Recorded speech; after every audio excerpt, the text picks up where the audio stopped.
Good afternoon. Thank you for coming to this, our second book talk of 2025. Today we will be talking about the nonfiction book, a very interesting story, Master, Slave, Husband, Wife.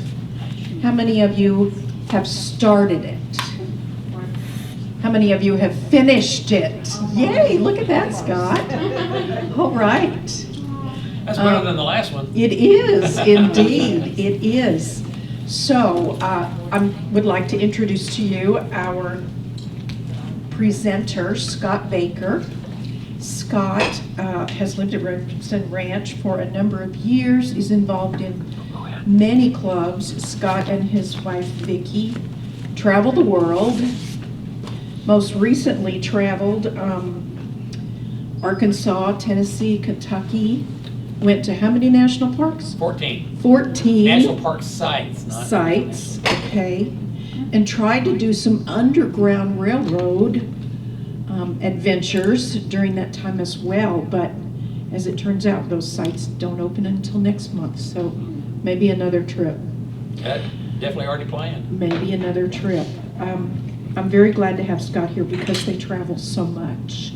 This is the second or third year that Scott has participated in our book talk selection committee, and he always recommends the most interesting books, and he is an avid reader, so anything that you would like to discuss or ask questions about, Master, Slave, Husband, Wife, you are welcome to do so. So let us begin. Scott Baker.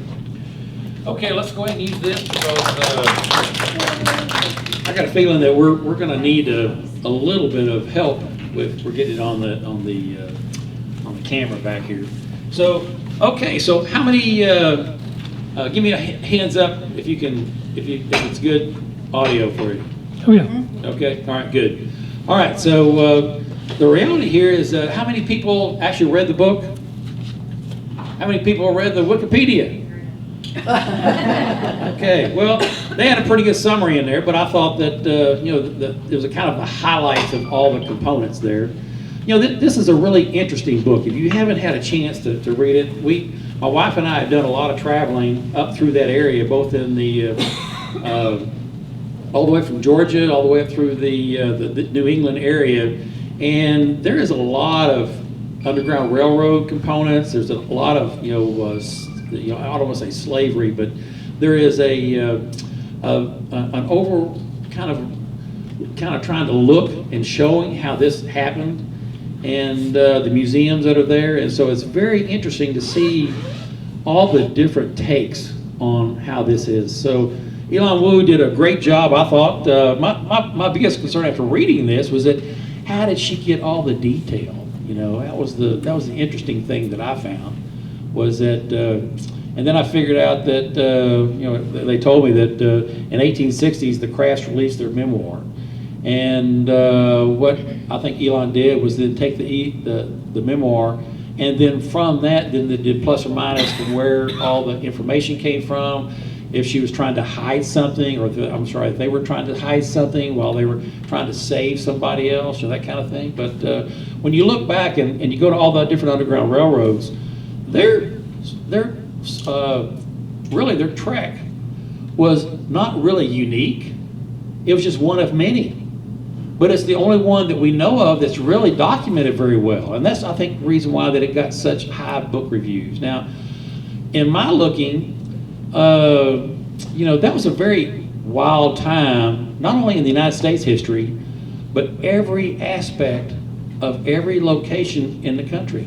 I mean, if you think about that, I mean, you can start back in 1846, there was a major financial disturbance in Great Britain. Well, it's kind of like if Great Britain has a financial panic with a lot of banks going down, and well, the South down here, they don't just really have it doesn't just give them a stomach ache, they have a really pounding, because that was the biggest person that was purchasing all the cotton at the time.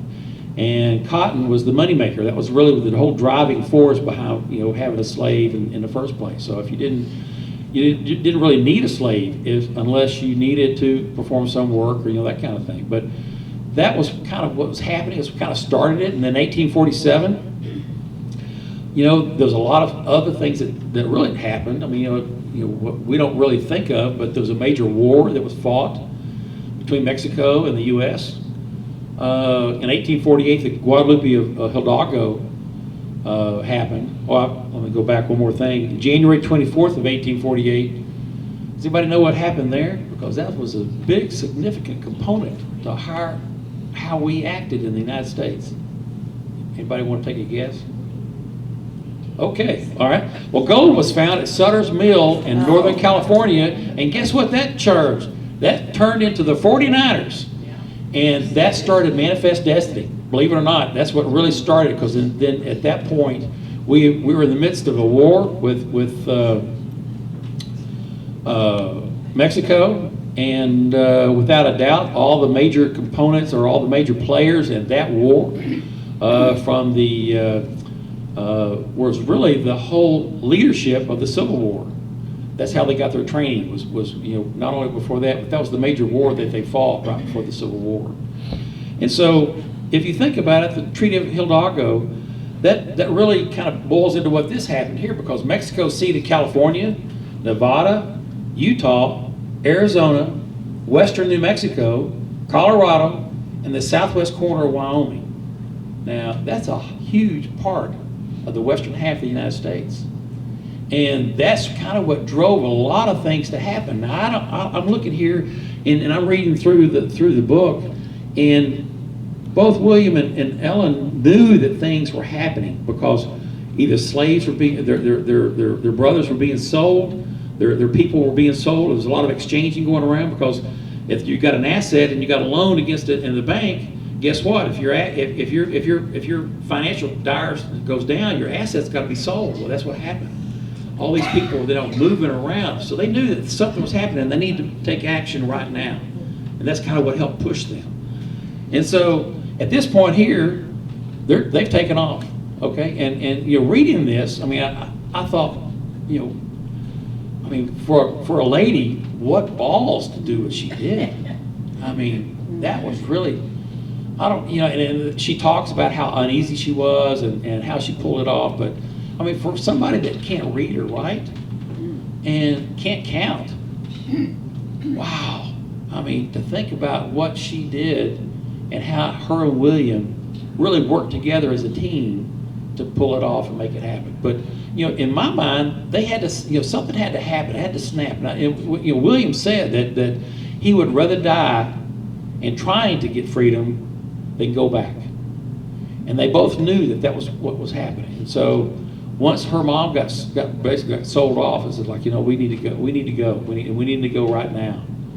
And so that's kind of what started that whole thing. Now, I thought that the trials and tribulations of them going from point A to point B was going to be the story, but it wasn't. The story was all about how they went from point A to point B, C, D, E, F, G. I mean, there's many steps along the way, and what they did after each step was what kind of, you know, like, you know, somebody that, I mean, they have a skill. She could sew, and she was a seamstress, and he was a carpenter. But they didn't have any other things that they could, you know, open up that shop or open up something, and they couldn't just walk up and say, hey, you need some sewing done today? I mean, that was kind of tough for their skill sets to be able to get any money along the way. So they did what they had to do, which they talked in front of people, which, you know, if you don't know how to talk, it's kind of, it's tough looking, you know, sitting here looking at all these faces right here. I know there's a lot of people that don't like to sit there and talk to people in front of a group. I know I'm one of those people that don't really have a problem, but there are a lot of folks that do that. And so it's interesting to see how this really transpired from, you know, I'm getting into the story and I'm getting really intrigued. This is at the point where I really didn't want to put the book down. And normally I could say, okay, it's time for lunch or it's time for my snack. I can always put it down for that. There were days where I missed my snack because I was so in tune to this. So anyway, let's move on to the Compromise of 1850. Now this happened in September of 1850. And this was tough because now we've got these components from the Treaty of Hidalgo, and basically there's 5 major things that happened in this compromise. I didn't think about it at the time, growing up, and I've heard about the compromise of 1850, and it's not until you actually visit some of these Underground Railroad places and you start seeing, really, this was a major component of what happened during slavery. Well, the reality of it is that they approved California to enter the Union. The Fugitive Slave Act of 1850, they banned slave trade in Washington, D.C. Now that was an interesting thing because you could buy and sell slaves, but at this point they banned it. They didn't want it to be in their face while they're talking about all this stuff. And you could still have slaves in Washington, D.C., you just couldn't buy or sell them. This also defined borders for Texas and New Mexico. And it also established a territorial government for Utah. Now, this is big because, that's a big part of our westward deployment of a lot of people going west. And so now you've got a big momentum, and I'll go back one other thing. Most people here doesn't realize, but in 1836, we had the first major immigration come through the United States, went in through Boston, went in through New York. And where do you think they went?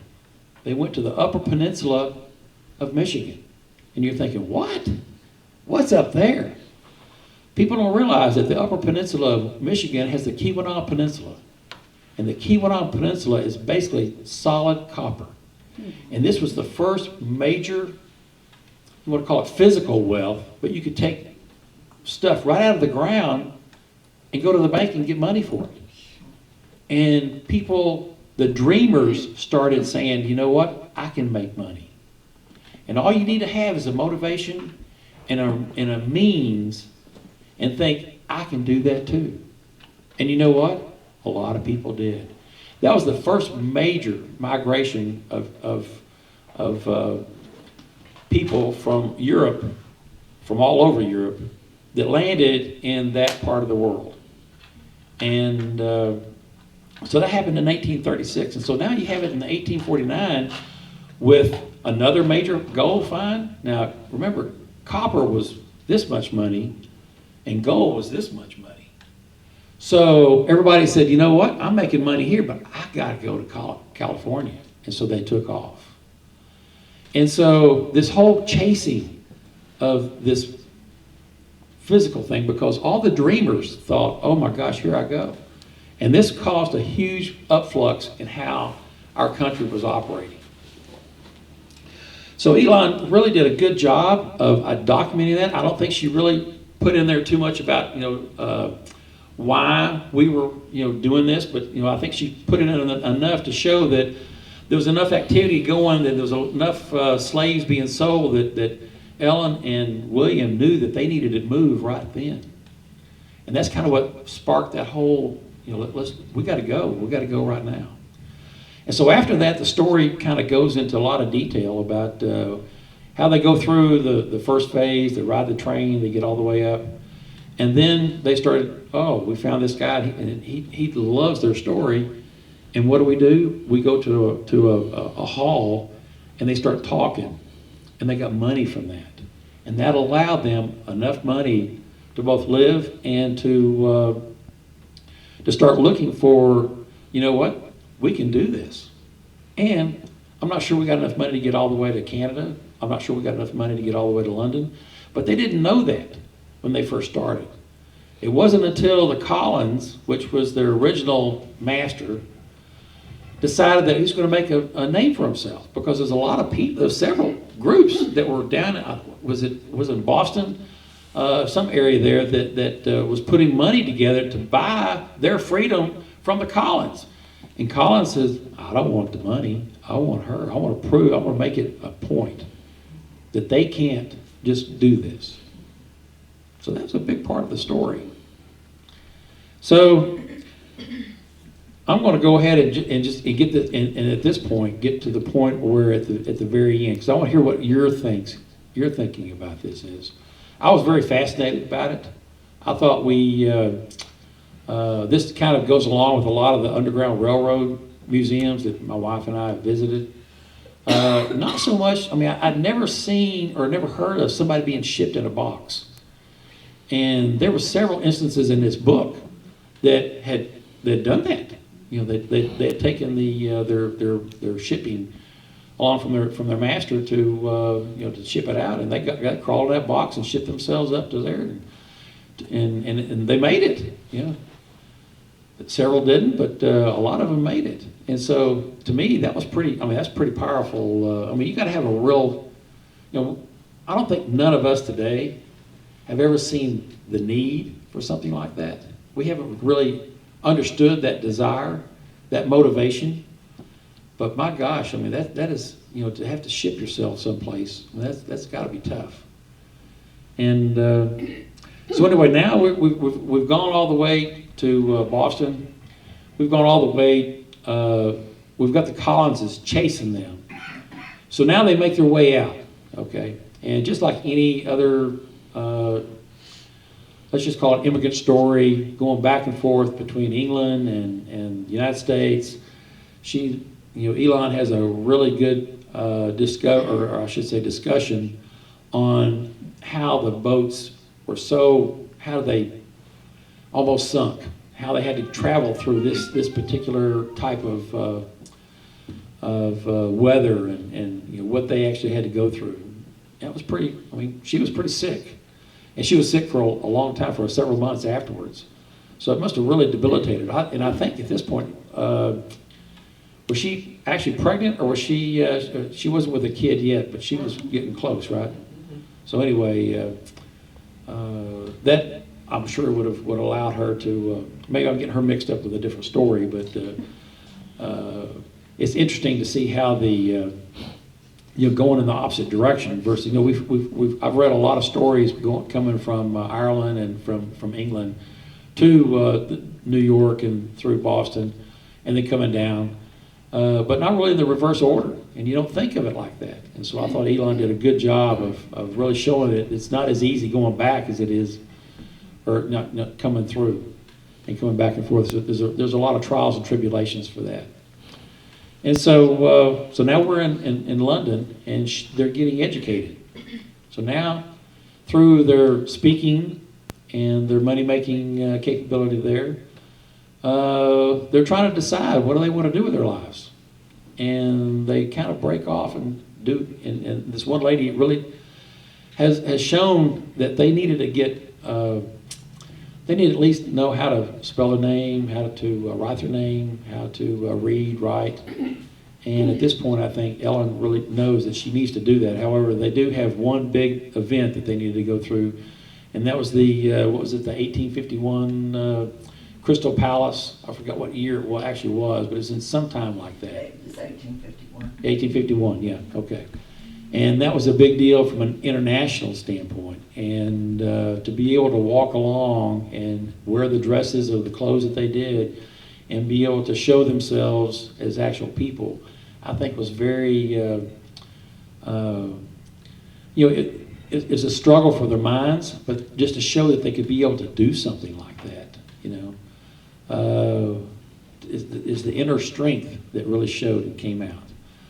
And then it kind of gets a little, after that, then it kind of gets a little fuzzy, because then they kind of talk about how she goes back and then she starts raising a family.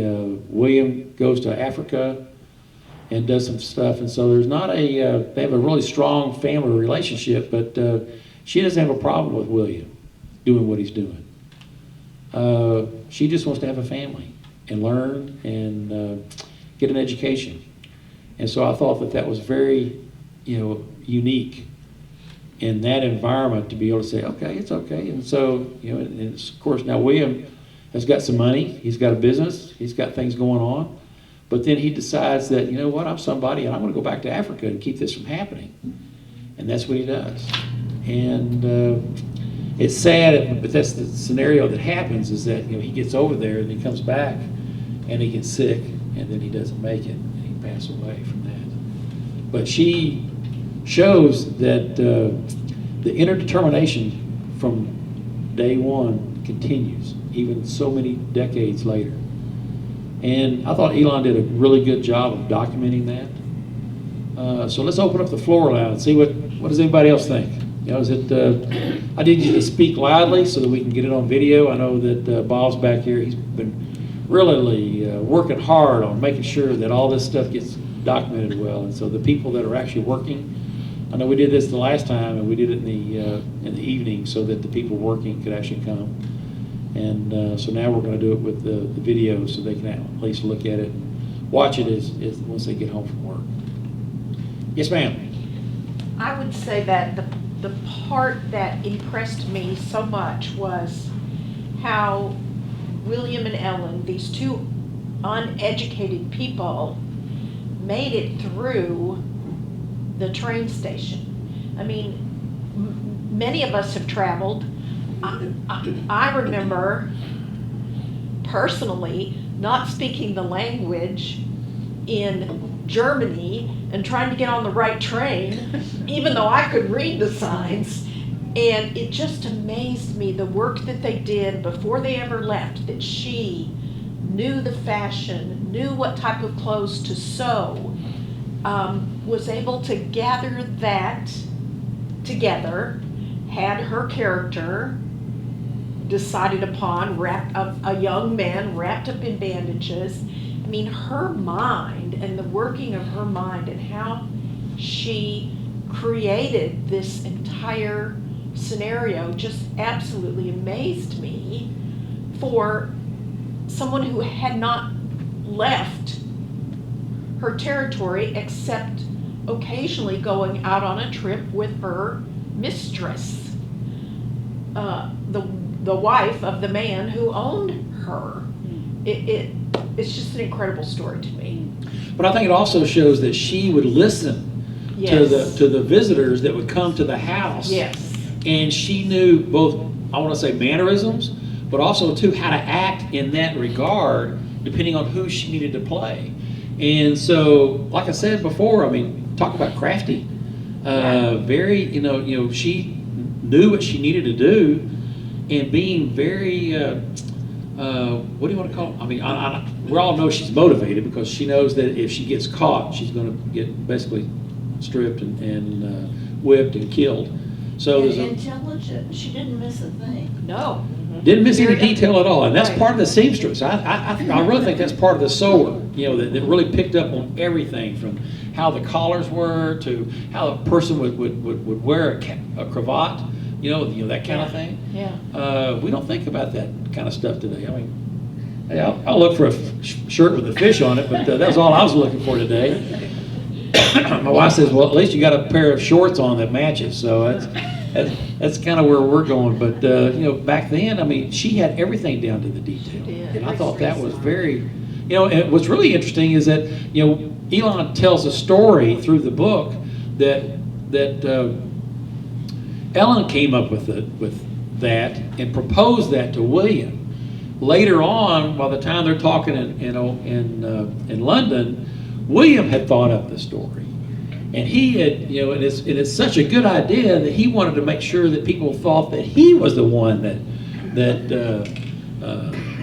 had thought that up and positioned it so that, and part of that is just in telling the story. You want to make sure that, you know, if you're getting paid based on what story you're telling, that's a motivating factor for kind of making it a little enhanced. I mean, hey, I'm a fisherman, so I know how to enhance the story. So, you know, it doesn't come, you know, very far to me to go from this to this to this. So, you know, we can do a lot of that kind of thing. But in their case, they were making money based on how good their story was. And so what was selling to the crowd, I think, is what really kind of motivated that change. And especially in the later part of their their history of talking, as the talks progressed, she became less vocal, and William took up the discussion. Is what I got out of the book. So, what does anybody else think? Yes, ma'am.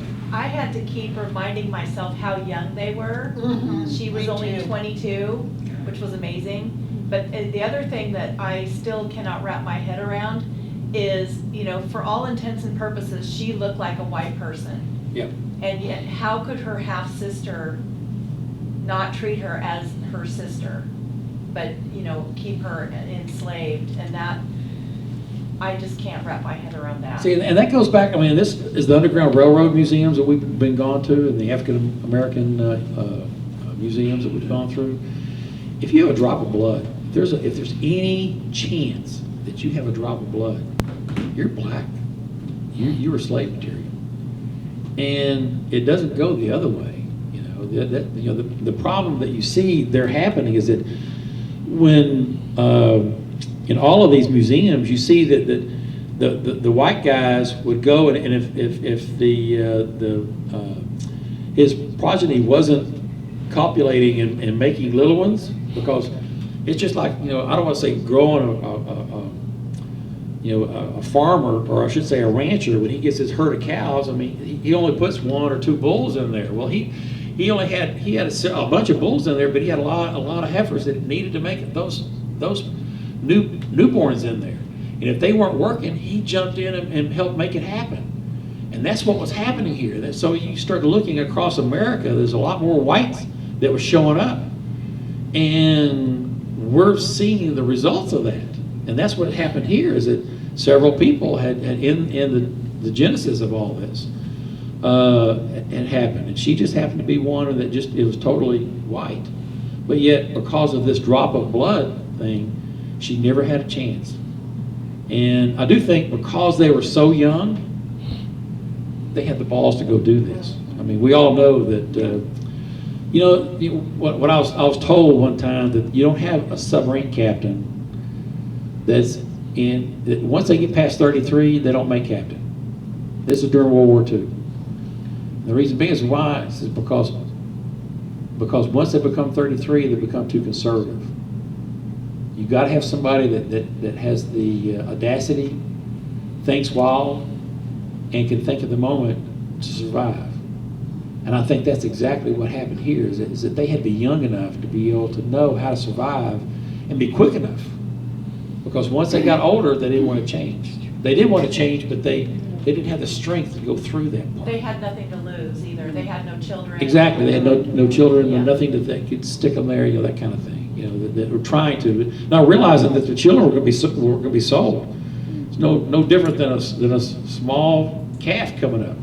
I mean, that's what just irritates the crap out of me. I was like, wow, how do they do this kind of thing to people? And so, it's the same kind of story that, you talk, when William was discussing at the end how he had worked in Africa, and he had done this project for this chief over there, and the guy tries to pay him off in people.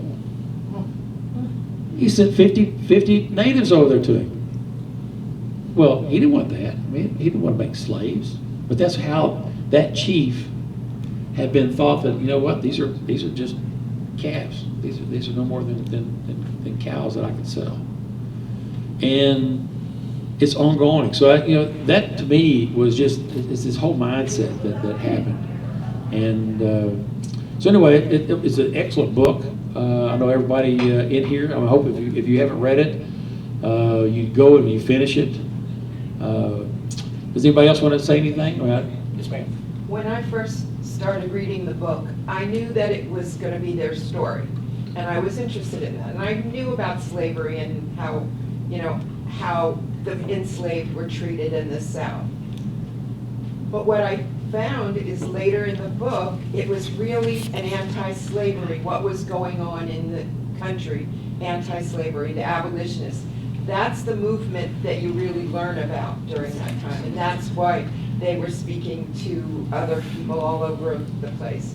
And then it brought it back to the couple and their human experience, as you mentioned in London during the exhibition, when they were walking with their friends, and they were just like everybody else, and they had that complete feeling of freedom didn't matter who they were walking with or where they were walking. They were just another person, and that was the greatest joy for them at the end of their journey. That's correct. That's correct. I got the same thing, and you know, and and maybe I didn't bring up the abolitionist part because you know, you see that over and over as you get, especially above the Mason-Dixon line and really Ohio. I mean, that's I don't know if anybody's gone through Ohio and seen that there's like 8 different Underground Railroad museums up there, and there's a big area that's basically it's in Ripley, Ohio, and this is where the Rankins would take people and actually there's another guy that actually was a blacksmith that was a slave, or I should say he wasn't a slave, he was a black guy that had bought his freedom, and then he actually had a shop right there on the Ohio River bank. Okay, and I'm trying to think of what town it was in. Maybe it is Ripley. But anyway, he would take a canoe and go across and grab the people and bring them back across and then take them up to the Rankins' house. And the Rankins had a cellar under the barn and that kind of thing that would hide them and start them on their Underground Railroad going north. And it's interesting to see how a lot of that stuff is still there today as a museum function, and to be able to provide that. So there was a big component, and that's the reason why that there were so many slaves that were slipping away. That's the reason why the Fugitive Slave Act became so important, because now they actually had a law that said, hey, look, you helped this guy, that's $1,000. Well, $1,000 to people back then was a lot of money. I mean, that's what, like, you know, about $100,000 today. I mean, it was a lot. So it's interesting to see, you know, how we have tried to, you know, save this history. You know, I mean, I think Elon's trying in her way to be able to, you know, not only craft it with or tell the story about the crafts, but also about how this whole country evolved around this component, and both sides of the story, both the abolitionists, the people like the Collins that says, I don't want the money, I don't want the abolitionists to help me, I want to try to make a point of this, I want my slave back. And that didn't really happen until the Fugitive Slave Act came into play. He didn't really feel that he had the ability to be able to send somebody up there. Now, the other thing with this is that this came much later, but West Virginia wasn't part of this, part of Virginia.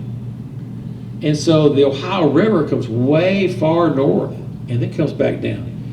And so it's not like today where we have the state of West Virginia there, which, you know, people think, oh, I got to this part, I can go over there, and I'm, you know, and that's not it at all. You had the slave, let's just say the slave catchers would go up Virginia way high and then get into Ohio and then come south and catch them as they were running that way. And it was no different then as the bounty hunters we had here locally here about you know, catching robbers and anybody that looked close to this guy right here and kill them and bring their boots and said, okay, I found a guy, you know, just for the bounty hunter. And so, you know, it's the same kind of thing. They knew this was a money-making deal, and they would take off and go do it. So it was interesting how she could bring both sides of that story together. I thought she did a great job. Yes, ma'am. One of the things that I thought was sort of fun or humorous, if you can consider anything in it to be fun, was when these slave hunters that Collins sent up to Boston got there, and the city sort of colluded to keep the crafts free. And they were out and they were smoking, and the law fined them for having a smoke. And then something, you know, they kept getting fine on top of fine added, and they finally just, I mean, they were like Keystone Cops sort of situation, and they finally gave up. And they think they dressed as women and got on the train and snuck out of town. So they did in reverse what Ellen did to dress as a man to get north. So I found that segment sort of fun, though a lot of it is not fun, not a very fun story. Well, which is really interesting because they were fearing for their life. And they knew they had to go in disguise. They couldn't, I mean, because at that point, tar and feathering was actually a real thing back then. And we don't think of it, we think of tar as like asphalt, but it's not. It's like it comes out of as an oil in the ground, and they would take this stuff, and then they would, they heat it up, which makes it a little more, not as much like jelly, but then they would smear it all over them and then put feathers on them, and they couldn't hardly get it off. But it would burn them really bad forever. And so they knew that if they ever got tarred and feathered, they were done for a long time. So we got to get out of town. And that was exactly what Elaine was talking about. So they knew that they needed to get out, and so what did they do? They dressed up as ladies and got out with their skirts between their tails and took off. So it was a good part of the story, which was showing that the abolitionists were a lot more prevalent in the North than what I think people realize. They hear about abolitionists like John Brown or somebody that went to war, but not the John Rankins and not the other ones that truly didn't really shoot people. I mean, they stayed within the law, so to speak, but they defied the slave catchers. And the slave catchers knew that if they shot a white guy in the wrong territory, they were going to hang. And so they knew where that line was drawn. And in those days, it kind of was a little pushy back and forth. But I think you had to be really brave, like John Rankin, to be able to do that. If you ever get a chance, go to Ripley. I mean, we've been there. We've been through the Underground Railroad House, and the Rankins are probably one of the ones that have made the most, let's just say the most, I don't say advertisements, the most history about the number of slaves that's come through there, and it's been saved. But the town of Ripley was known that if you could get to Ripley and get the Rankins, you were on your way. And so that was a big deal. And so, yes, ma'am. Another thing is that, if, like you said, when you started reading it, you knew it was going to be their story, so they're going to get through it. But at the same time, she managed to put so much tension into it that I was like, oh my gosh, what's going to happen? And what would you say was the most scary part in that journey? Any of you have a time that was the most? When he was asleep in the car Oh, yeah. and she got off and he wasn't there. Yes. Yeah. A car of the train. Of the train, and then it Yeah, had to get that to lifted. me too, I was like, oh my gosh, what's going to happen? But he had gone to sleep and the train was separated and his car was put on the boat. So when she got over there, he was there too, but it was really kind of touch and go there for a little bit. Well, the thing was, she was really scared. He wasn't, because he wasn't awake, but he slept through the whole thing, and so, of course, he's like, he sees her later, and she's all over him. I mean, like, where were you? And he's like, what's going on? I'm sorry, something happened. So, you can tell that, that it really showed a lot of tension. I just think the author really did a good job of She did. telling a true story, but having you feel that tension. Yeah, one of the things I noticed or thought about, and it's not like a major part of the story, but, we always think, okay, it's the Southerners who did this. It's not the Northerners, but the author made a point of saying, with some of these speakers like Webster, it's for the preservation of the Union. We can't just say you cannot have slavery. So I think there was a little bit of a moral point there that the author was saying, because who did all of the voting? Mainly Northerners were voting for the act.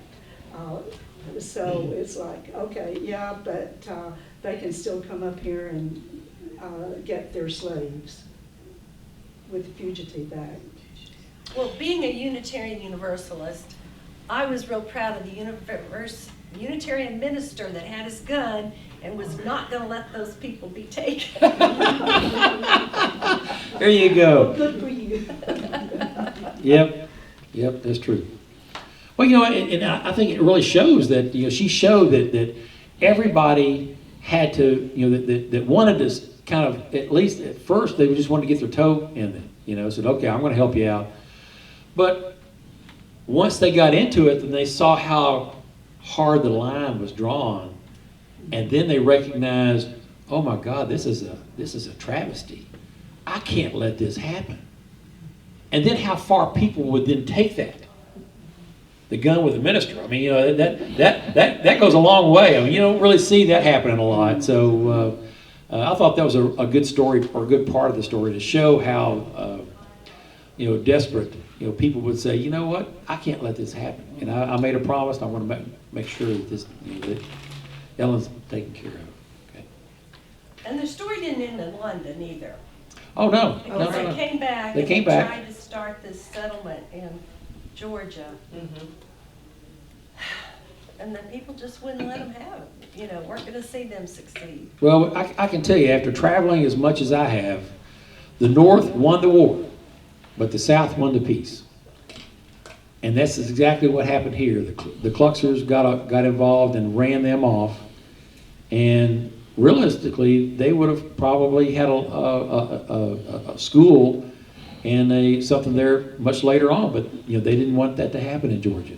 And so the Kluxers got involved and said, you're not on our area.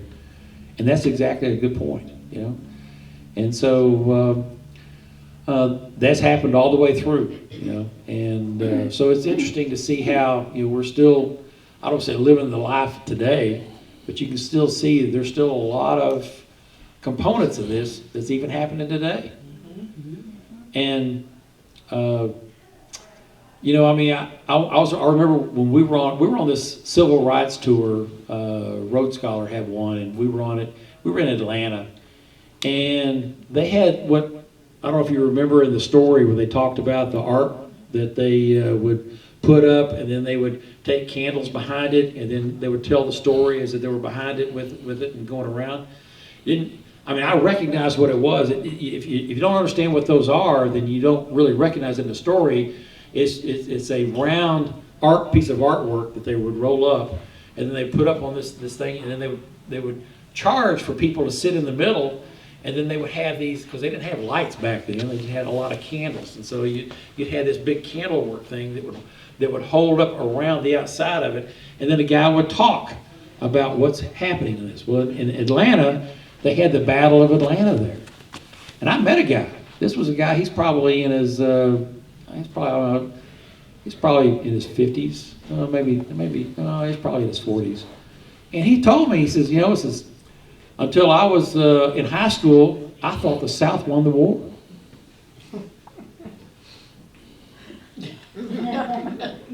And that's today. So, it just goes to show you, because that piece of artwork, even though it originated in Minneapolis, Minnesota, the guy that owned it was a big metal mining guy. And so he wanted to show the battle, the burning of Atlanta, all that kind of thing. And so he had this thing made up. Well, it didn't go very far. In the North, they don't care. And so this guy from Atlanta bought it, brought it down, and then had it repainted. And they were showing that. It's in a museum in Atlanta now, and you can go there and you can see it where it's been. It was shown that way, where it's shown that where it depicts the South winning the battle, where actually the North won the battle. So the blue won the battle, not the gray. But in this picture, it shows that the gray won. So it's interesting to see how. Again, what I was telling you is that the North won the war, but the South won the peace. And that was one of the ways that they did it, was in that kind of, retelling the story over and over and over. If you tell enough of that type of story, no matter whether it's a lie or whatever, it's the same story over and over and over again, people start believing it. And so that's what happened. So anyway, I thought it was an interesting aspect of the, her coming back and trying to make it here in America, where she had a very nice, life in London, or I should say in England. But yet she wanted to bring her kids home. She wanted to bring her kids here. She wanted to bring her mom here. And so that's part of the story, but I think it's the saddest part where, she really continued on, and it's not a feel-good story at the end. Just from the fact that William dies trying to do what he's doing. She doesn't make it very long in building in the school in Georgia, and their plantation doesn't make it with all the burnings that happened. So they moved on, and so it was interesting to see just how that story played out. But I thought it was an excellent book. It goes along with a lot of the museums and the stuff that I've seen. Has anybody else had any option to see any of the other national history or the African American museums and areas? Kind of does play. This is the first time that I've seen the crafts brought out like this, but there's a lot of other references and a lot of the other material that is in these other museums and stuff. So this is not the first case. I think you can see some things related to them coming in Charleston, South Carolina. Mm-hmm. They had to stop there to get on the boat. Yeah, well, I will tell you this, that where there's money to be made, people will find a way. And I remember we were in Florida, and this was back when we were in this civil rights, history thing going. And come to find out, this was in Cumberland Island. And so the slave boats would actually come to Cumberland Island, Amelia Island, Cumberland Island, offload the slaves, and then there's a shallow spot there by the river, and walk them across that and take them then onto, and then get them onto trains, or I shouldn't say trains, but either have them walk or take wagons up to Charleston, and that's where they would sell them from there.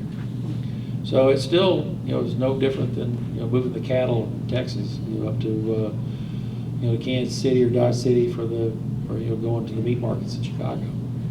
And so it's just unbelievable how we've distorted history and tried to. You got to really look for it. It's not really blatant anywhere. So. All right, so I'm getting the. No, you're not. I just wanted to say something. Okay. There is a play that within the last month has been in production in Dallas about one of the black male slaves who shipped himself in a box to the north, just like as occurred in this book. And I don't know if it is still on stage, but it has been within the last month that story is now become a stage play. Oh, wow. Yeah. Do you know what theater it was at? Can't think of the. It was in the Dallas Morning News, so we Okay. can look back through the archives, but Okay, yeah, I'll look for it then. yeah, it has to be within the last month. Okay, Yeah. all right.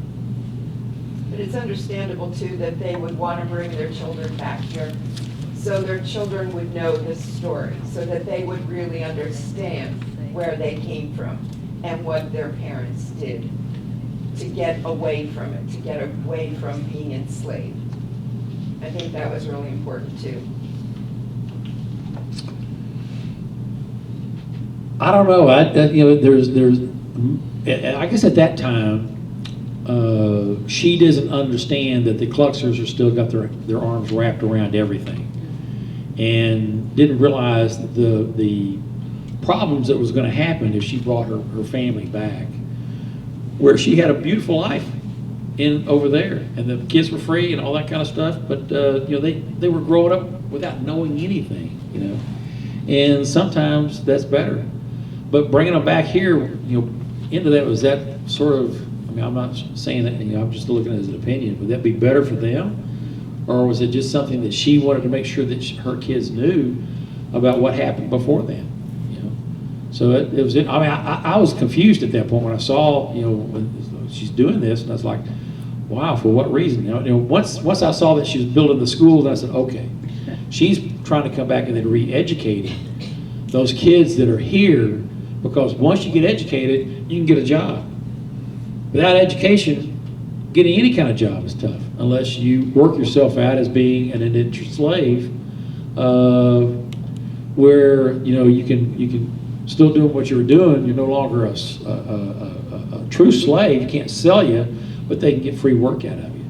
But she surely knew it was a risk. Sure. To come back to the United States. I suspect so. But she was a risk taker. Yeah, she was a risk taker. Yeah. Just hard to think bringing your family into that kind of risk, though. That was my thinking. But hey, what do I know? Well, why do Jews keep their traditions alive so that their children understand what happened during the Holocaust? Yeah, It's important that you know where you came from. yeah, And if we don't, what is it they say? If you're not aware of history, you're doomed to repeat it. yeah. You're doomed to repeat it. And so I think, like you said, she was a risk taker. She knew that she needed to tell her children, and she needed to make them understand what they went through and Yeah. where they came from. Yeah. What And then their- also too, I do think that it was a big part of her to come back to that part of it and educate all the kids and all the people and give them, because now she has an education and she's able to teach. She's able to teach them to read. She's able to teach them to, be a part of society. They didn't have that before. And, after the war, that didn't happen either. So anyway, it was just I thought that was probably her idea of giving back. And that was what motivated her the most. But, wow, that was a big risk coming back and doing that. Yeah, it's her legacy. Yeah, it's her legacy. Yeah. Yes, ma'am. I read a book written by a black woman that was a quilter, and she said that as they used to put the quilt over the fence when it was safe for them to come, in the museums you've gone to, is that true? Did you run across that at all? I have run across where they use different signals. Now, I'm not sure, it could be a quilt, it could be how they've turned a sign, how they've have a candle burning in one window that has a shade pulled. There's all kinds of stuff that's happened. So could it be a quilt? You betcha. Yes, the quilts. And also too, it could probably be a color of a quilt. A specific color of a quilt that's on this fence post at this time, then it's okay to come. That kind of thing. Yeah, there's a lot of signaling going on. So, I can truly, I'm not saying that this particular thing happened, because you start seeing a lot of different types of signals as the Underground Railroad happened. But there's a lot of, not only did people, they call them conductors, okay, but there was a lot of transport from one point to the next. And so like in the Rankins case, there was always one of the sons that would transport from the Rankins' house to the next. It was like 200 miles away, okay. And they had this special wagon made that they put the people in the bottom of that, and then they would fill it up with bags of grain and some other stuff, and then carry it all the way up. Maybe it wasn't 200 miles, but it's a long way. And these people, they could make it. It was a 3 or 4 day journey, and then at night they would always find some place out there, and they would camp. But they had to get out and then stretch their limbs and be kind of give them some relaxation time, because they were stuck in that thing all day long. And so it was this kind of stuff. So the conductors were just as important, but the people where they would be able to go to some spot, and it's spot like, okay, with this right here, you can come in and I'll give you. But that was kind of a rounding up for the conductor to take them to the next spot. Scott, do you know of any other books that you would recommend that we read about the Underground Railroad or Harriet Tubman or any of this part of history that you would recommend? Or does anyone, have you all read any books that you would recommend? I read a fun book just recently. It's called James by Percival Yes. Everett. Yeah. I thought that was kind of cute. That's because I've read Huckleberry Finn all my life. I bet I've read that thing 4 or 5 times just because it's so much fun, And then at the same time, seeing it from the other perspective, I thought that was like, whoa. I thought it was a different deal. There is one, let me look here real quick. Of course, we do have James in the library. That's what this one. And we've got a new book about Harriet Tubman that's on order. Oh, good.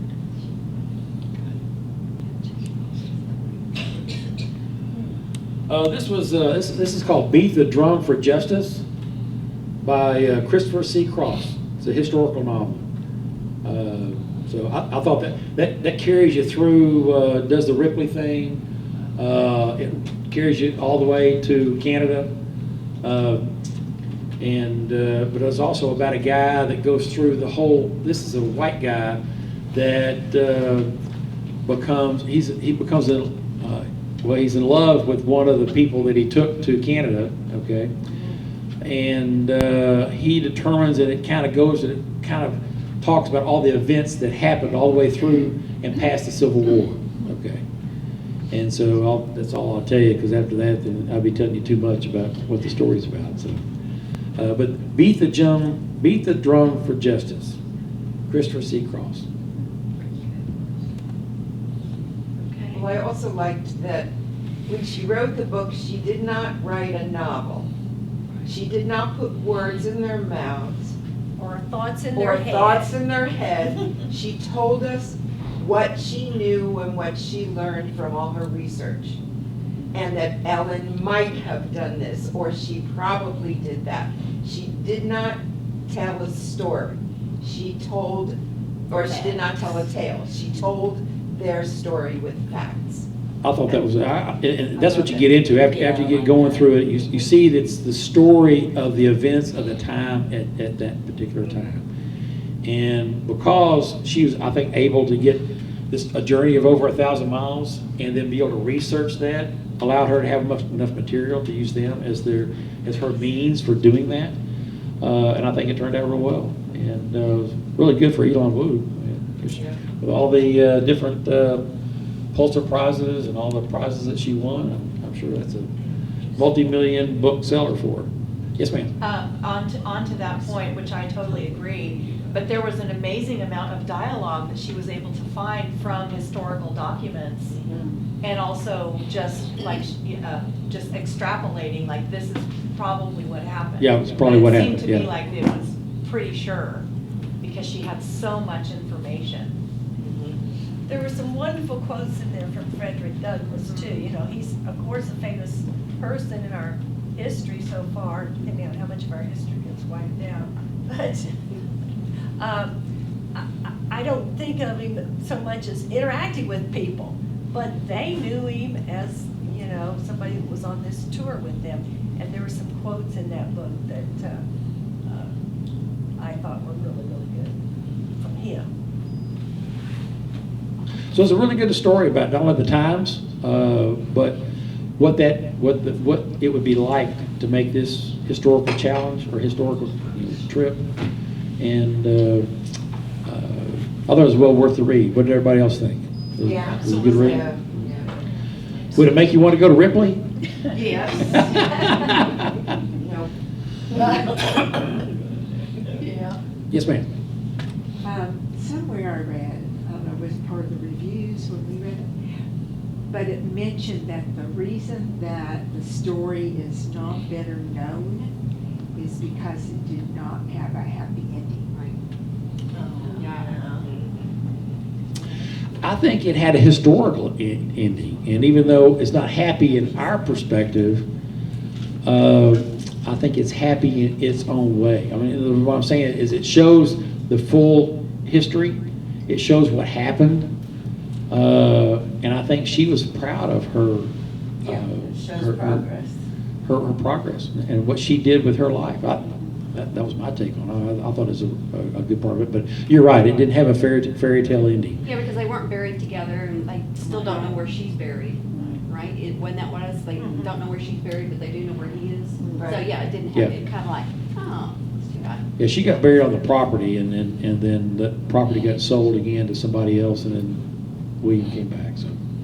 So anyway, again, it's a historical tale, not a happy fairy tale. All right. Well, thank you, Scott Baker. Thank you.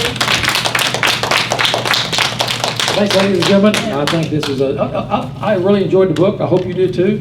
Hopefully, we can get another list of our books for next month, and we can go from there. Yep, thank you. Thank you, Scott. Okay, so just let me get some advertising in for next month, as Scott said.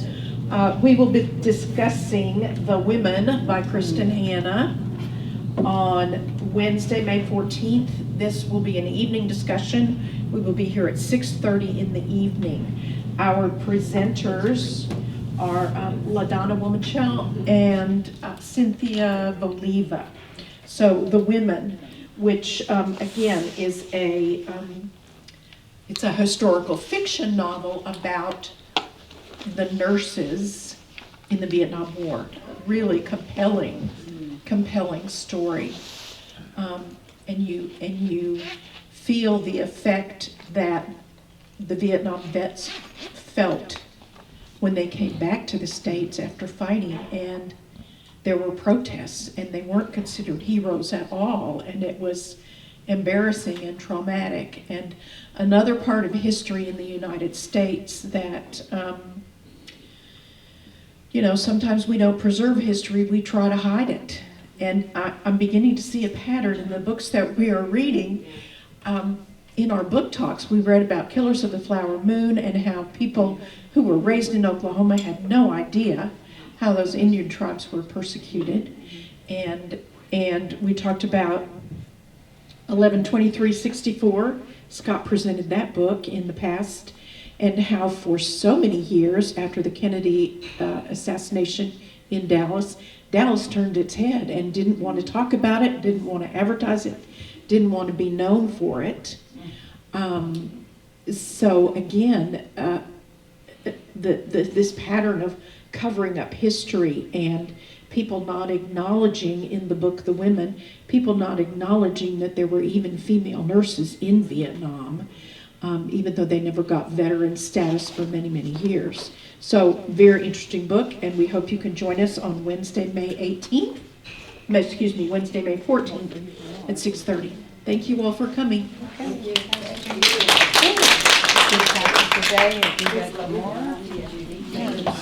Sure. It was nice meeting you.